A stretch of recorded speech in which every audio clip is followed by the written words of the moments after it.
artista ng pinatunayan ng kanyang iba't ibang gawaing pang-industriya.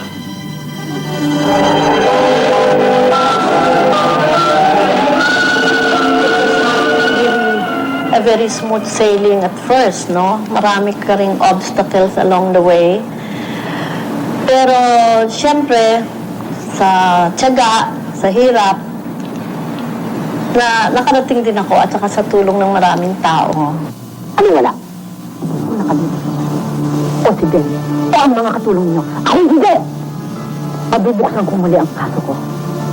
Hindi niyo man maibalik sa akin ang 15 taong ginugol ko sa loob ng binangguan. Nais ko namang ibangon ang karangalan ko sa harap ng Diyos at sa harap ng tao.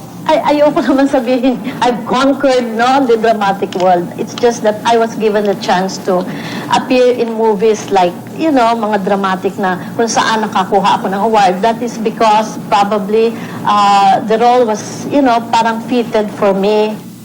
Even before John and Marcia days, marami kaming ginawang pelikulang ni Nida. Actually, siyang masasabi kong favorite leading lady ko. We made so many pictures na siguro, 20 na siguro.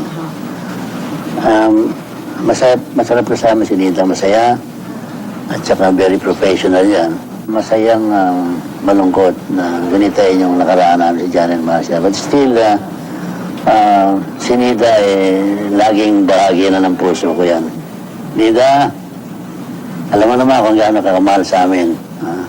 Sa pamilya ko, sa mga anak ko, at sa nasirang nanay ko at tatay ko. Siguro naman, overdue na yan pagbibigay sa'yo ng achievement award na yan. Sapagkat palagay ko, deserving na deserving kang mabigyan yan. At hindi lang sa pag-aartista, maski sa pagkatao, napakabuting tao po niya si Nida. Ay pagmamalaki ko sapagkat I'm so glad and I'm so happy na ikaw naging kaibigan ko. I love you.